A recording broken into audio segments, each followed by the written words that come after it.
میں نیکی کی دعوت کی دھوم میں مچاؤں، عطا ایسا کر حوصلہ یا الہی۔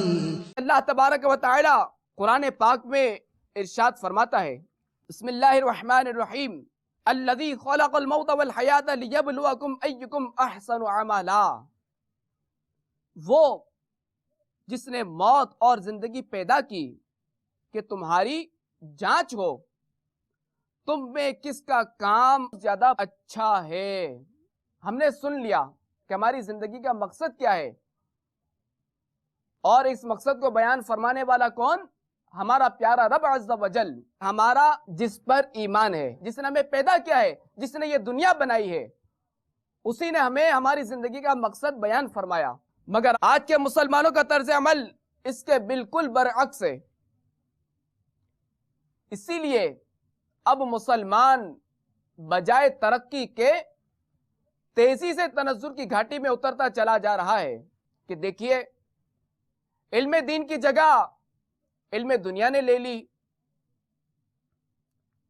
سنت کی جگہ انگریزی فیشن کی نحوست چھا گئی، اور اب جینے کا مقصد صرف دنیا اور بس دنیا کا حصول بن کر رہ گیا ہے۔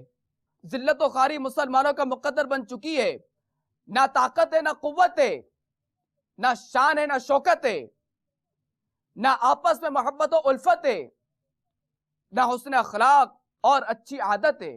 بدقسمتی سے بلکہ ہر برائی اب مسلمانوں میں موجود ہے، اور ان برائیوں کی موجودگی کا سبب یہ ہے کہ مسلمان دنیا میں آنے کا مقصد ہی بھول چکا ہے، مسلمان اپنی زندگی کا مقصد ہی بھول چکا ہے۔ تو یہ سارے فساد کی جڑ یہ ہے کہ ہم نے اپنی زندگی کا مقصد بھلا دیا ہے۔ دل میرا دنیا پہ شیدا ہو گیا، اے میرا اللہ یہ کیا ہو گیا، کچھ میرے بچنے کی صورت کیجئے، اب تو جو ہونا تھا مولا ہو گیا۔